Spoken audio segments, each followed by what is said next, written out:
but on Monday, the legal tampering period begins, and that's when we're going to start to see a lot of movement in NFL free agency. So let's preview it. Let's talk about it. Let's get educated from one of the best, Connor Hughes of SNY, who's kind enough to join us. Connor, Evan, and Tiki here. How you doing? I'm doing well, guys. I like this video thing we're doing now that I can see you. This is cool. It's a little addition. It feels like we're in the same room together. Hey, Connor, when are they just going to make free agency start on Monday instead of like this tampering thing, which is nonsense? I know. It's so silly. I remember there was a stretch probably for a couple of years a while ago where the NFL basically didn't want any information coming out during the legal tampering period. Yes. So you had all the finagled words and semantics play of targeting, looking into, and then at some point of the last couple of years, it just ended again. It was like, no, this guy's signing here, this guy's signing there. Yeah. Yes. You guys can't be controlled. That's what it is. Yeah. Where do you stand on the Kyler Murray stuff? Because he is a big reward if he could ever be the guy he was a few years ago. He doesn't feel like a fit with Frank Reich, but right now, I don't know what a fit is for the New York Jets. So what are you hearing on the Jets' interest level in Kyler Murray? Yeah, let me answer this two ways, Evan. So the first one being the Jets' perspective. They have not ruled anybody out. And Aaron Glenn, going back to when I left the Combine this weekend, had not told anybody, and I had talked to a ton within league circles, what the Jets' plan was at quarterback. They are going to explore all options. Those are free agent options. Those are trade options. Those are veteran options. And they're going to decide what is best for this team. I think what ultimately the Jets end up doing is drafting somebody, not necessarily in the first round, but drafting somebody at some point, and then having two veterans, actually similar to what the Giants did when they had Russell Wilson, Jameis Winston, and Jackson Dart. Ultimately, I think that's the direction the Jets will go. They have not ruled out Kyler Murray. They are discussing Kyler Murray, and if you want to say because they haven't ruled out and discussing, they're considering Kyler Murray, I think that's somewhat fair. Flip side of this.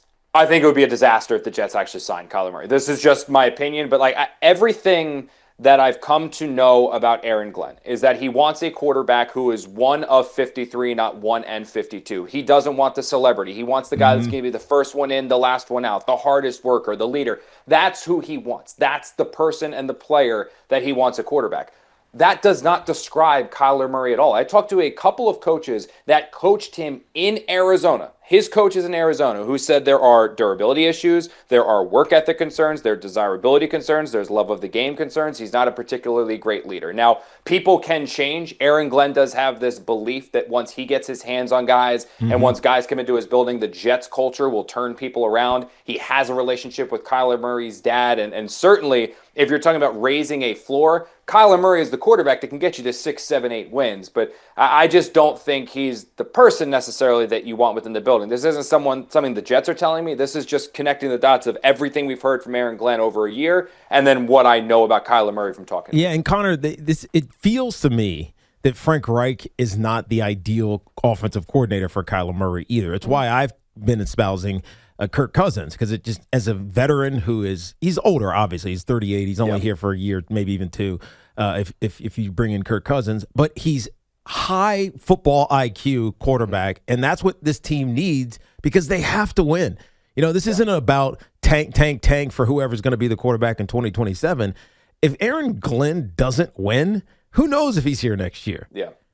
You're right. And I think that's a concern. That's also kind of, Tiki, what brings Kyler back into the equation a little bit, because he is only going to cost $1.3 million, I think it was. And again, there is more talent with him than anybody else available that the Jets could realistically acquire via trade or sign. I mean, he has the athleticism. He has the physicality. I know he's not the biggest guy, but he can still throw the football. He can get you to a point where you theoretically win enough games where Aaron Glenn and Darren Muji get year 3. I just think people change. That's absolutely a thing. Maybe Kyler Murray just needs a change of scenery and then things will flip around for him. But again, based off of everything I know about him in Arizona, and Rich Cimini had the quote from I think it was a teammate of Kyler Murray's in Arizona that literally told him, "You do not want him." That is boom, boom, boom, red flag. Right. So I know things can change, but it's not the direction I would go. I honestly, Tiki, if you're talking about Frank Reich, I think the best possible guy they could find a way to get is Tanner McKee in Philly. I think that's the physical mold. Is he coming free though?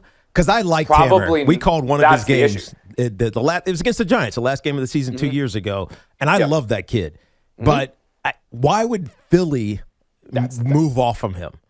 That's the thing. And you're not the only one who loves him. He is beloved within that locker room. I mean, it's Nick Foles-esque the way that people view him.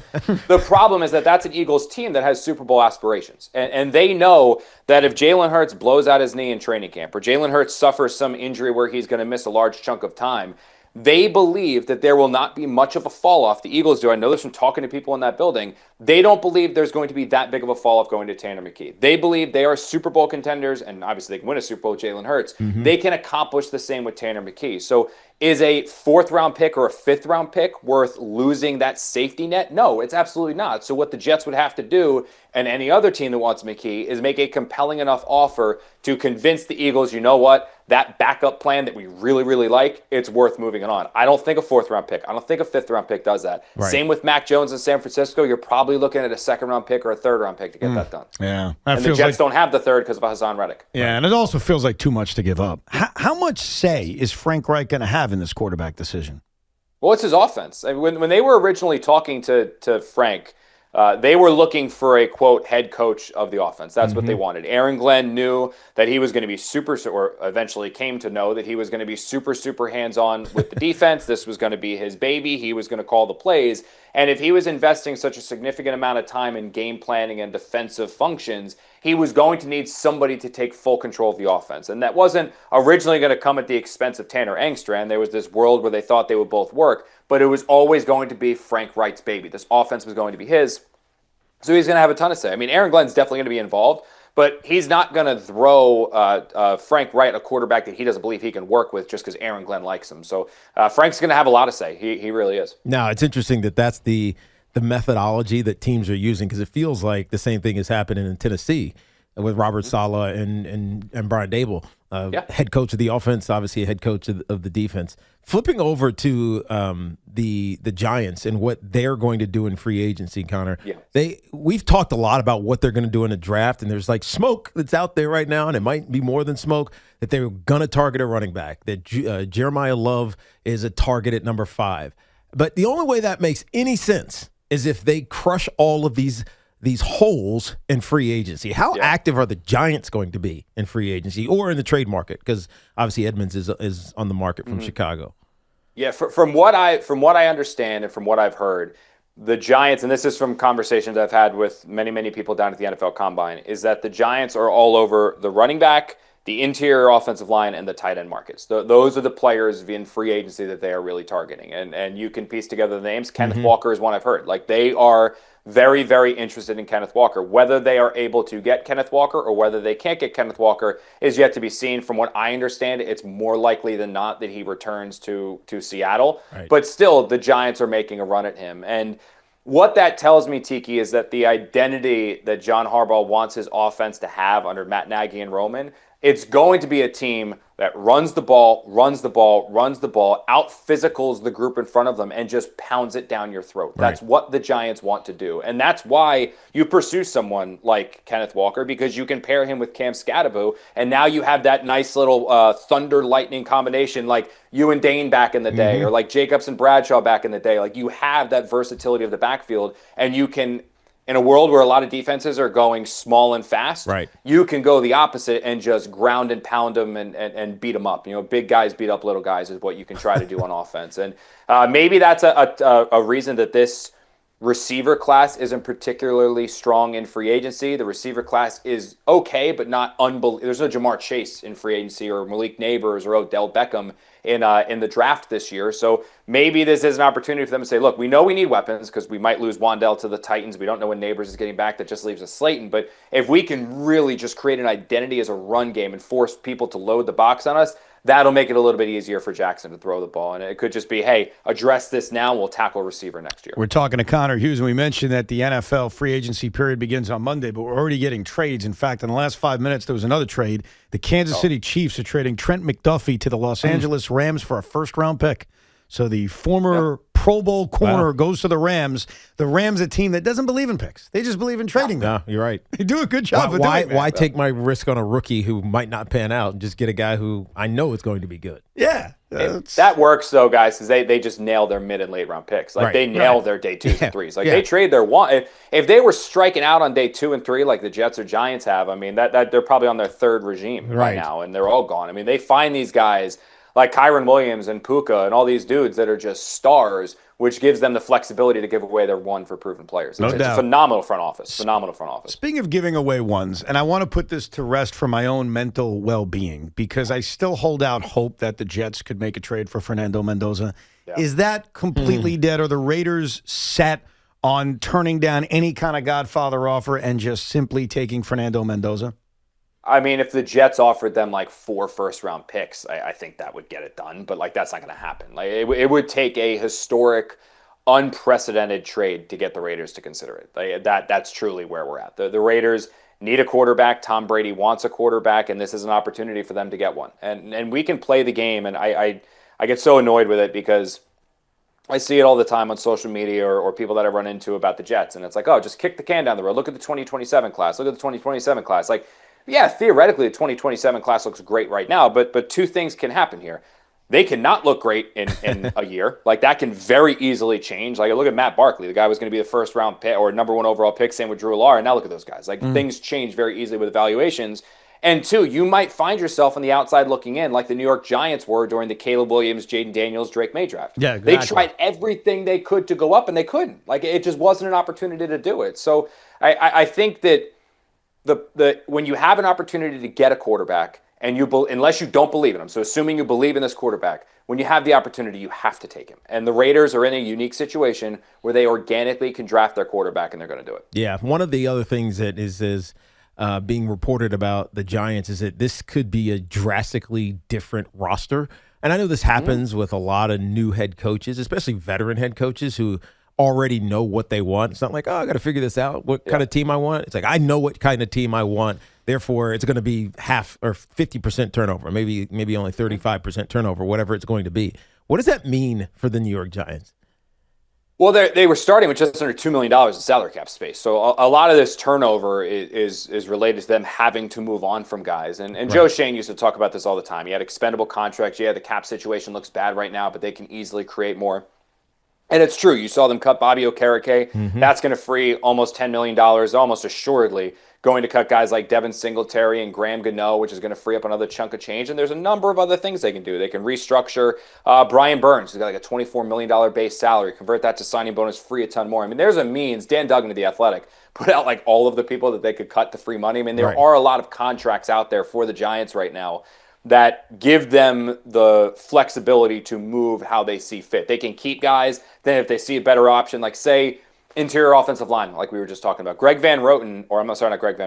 John Runyon, if he's cut, frees a little over $9 million, if I'm not mistaken, similar to what Bobby was. Right. If the Giants see an opportunity to grab a guard, and that guard is going to be an improvement, either younger, better, bigger, faster, stronger than what Runyon is, they can cut Runyon and get that guy. Or if they don't believe they can get that guy, they can keep Runyon. So I don't think they have to have this slew of moves. There's absolutely going to be more in the coming days here, but they don't necessarily have to do all of their moves at once because they have that flexibility to make them as they see fit. Right. Now, you wrote the other day about Dexter Lawrence that they are not interested in trading him. It would take an obscene price to trade him. And I read it as the Giants saying, go make an obscene offer. Am I reading that incorrectly on the approach to Dexter Lawrence this offseason? So I'll answer it this way. So one, Kayvon Thibodeaux is available. That is somebody that the Giants are willing to move and want. Ideally, from the way that I gather it leaving the combine, they want to move him. Their preference is they move Kayvon Thibodeaux. That was the way that I read it, the situation. They're not going to give him away for free, but they're looking for an offer that makes sense, and then they'll move him. A coach for another team had come up to me and said, hey, I had heard the Giants are shopping Dexter. I had heard the Giants are willing to move Dexter Lawrence. I went to the Giants and I asked them if there's any truth to that, and I was told, quote, 0 chance, 0 truth. That's what I was told on Dexter Lawrence. Now, I know that Dexter and Denard Wilson have had multiple conversations, and Denard is absolutely thrilled to be working with them. They have like a very similar ideology, and he called him a dog, obviously in good terms. I know that John Harbaugh spoke glowingly of him. Joe Shane likes him, and Joe actually said some of his struggles last year, we only had a half a sack, was tied to an elbow injury. So everything that I have heard from what the Giants are saying, and usually they can be wishy-washy, like, oh, it depends. No, this was like 0 chance, 0 truth is what they told me. Now, Could they be lying? Wouldn't be the first time, wouldn't be the last time, but that is where their stance is right now.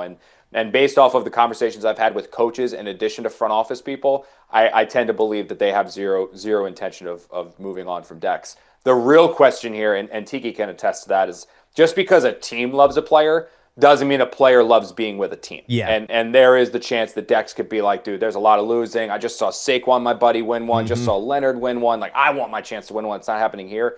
That could happen, but I don't think the Giants have any inclination right now to move him. Yeah, I think you're dead on with that, Connor. It felt like a motivation thing last year with Dexter Lawrence, and it looked like effort. And obviously, you don't want to ever malign a star player like that, but it felt like there was something else going on unrelated to what we were looking at. So that is what it is. And so, I think the thing with the Giants is that John Harbaugh has been given – it feels like free reign to kind of make this team the way he wants it to be. Yeah. And we know how the reporting with, up the chain with Donna Ponte now there and obviously Joe Shane. How is the dynamic? Like, we have an idea of what this is looking like? Because let's face it, Don has never really done this. John, being in this quasi-GM type role, has never really done this. Joe Shane obviously has, but he's in our minds, we feel like he's been marginalized. What's the dynamic like inside of the Giants organization right now? Well, it's John Harbaugh's show. I mean, that's what he says goes. Now, it's a collaborative working effort. Don's involved, Joe's involved, Tim's involved, Chris is involved. Like, everybody is involved in this. It's all hands on deck, but it is – who makes the final decision is John. If John feels X is the better option and everyone else feels Y and he can't be convinced that Y is the better option, they're going to go with X. Like, that's how it's going to work within that building. Now, specifically with Dawn, because, I didn't know much about her either. That was one of the things I wanted to do at the Combine was talk to people about her. She was described to me as a killer, and I mean that in a very, very good sense. That's not a bad thing or anything like that. She does not take BS. She does not have any time for incompetence. She will call people out if they are not carrying their weight. So anyone who is dragging their feet or on a scholarship, I mean, that's not going to happen with her. Like, she is somebody that's going to make sure that this organization is running in the correct way. And if people are not doing things the way that they should be done, they're going to be out of here. I mean, I think that she's going to be a tremendous get for this organization and a big reason why John wanted her so bad. I mean,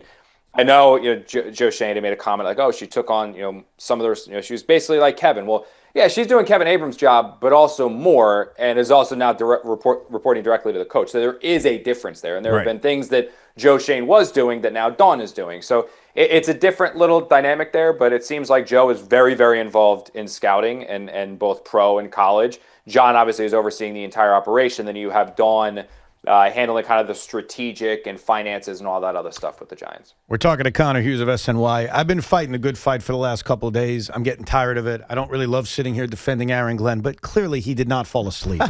Can you tell the world, as someone who was at the Combine, that this is all BS? It looked like it, but he was not sleeping at the Combine? I was not sitting next to him to be able to confirm or deny that, but I can say that from talking to people very close to the situation, he was looking at his tablet. He was looking down at his tablet. Everyone was around him, and that's. But here's the thing, and I talked to the Jets actually about this when the whole thing happened.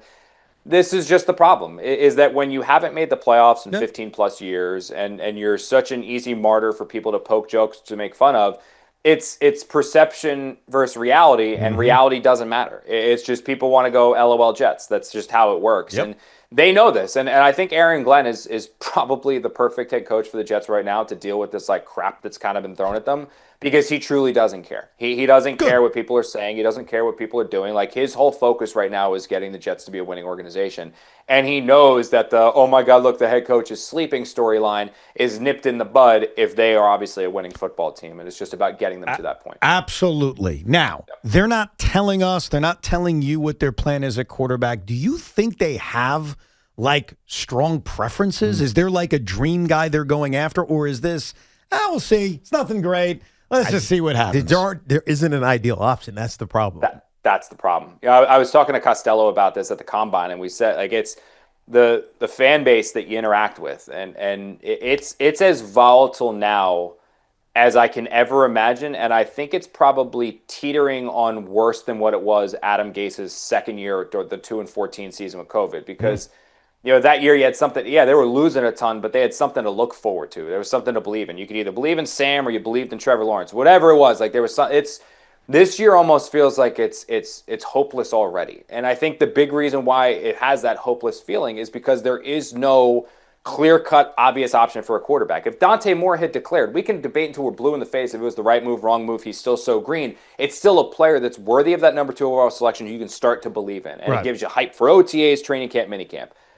I think the Jets are realistic in realizing that their long-term answer is not there this offseason. Unless they get lucky in the draft, or really unless they get lucky in the draft, there's no free agent, there's no trade guy. It's just kind of kick the can down the road. And after you did that last year with Justin Fields, now you're doing it again, and you're coming off of all these losing seasons. It can be a depressing feeling, and I think it's tough. It's there. Yeah. It's not easy. We tried to predict what we think this quarterback room is going to look like yesterday, and it's tough. It's almost impossible. So if you had to offer your best guess on what this quarterback room looks like for the Jets in 2026, what would you come up with? Best case scenario is, again, like I've tried to dig on this, man, and I've come up empty. Like I was actually talking to the Jets about it. I was like, kudos to you guys. You've been trying to end these leaks, and at least maybe it's because Glenn has just decided I'm not telling anybody, and that's the best way, which I think is actually what's happened. The best case scenario for them would be a Tanner McKee with Tyrod Taylor, and then you find a way to draft on day 3 Drew Lohr, and you get your young quarterback that you can work to develop, a veteran, and then someone you sort of believe in. And worst case scenario, if it doesn't work with Tanner, you can move on. Tyrod's obviously a stopgap. And with Drew, he's just a developmental project that you'll see what you have there, and then maybe it works, maybe it doesn't, and then we're looking at quarterbacks again in 2027, where the Jets do have the ammunition to move up, assuming there's a team willing to move up. That should be the slogan for the 2026 Jets. Maybe it works, maybe it doesn't. Right. There's always 2027. There's always 2027. There's always next year. Right. Well, Connor, we appreciate you coming on. Thank you as always. Thank you, No Connor. problem, guys. Thank you for having me. It's a blast. Appreciate you, dude. Connor Hughes, SNY, the Giants, the Jets. What the heck are they going to do? Well,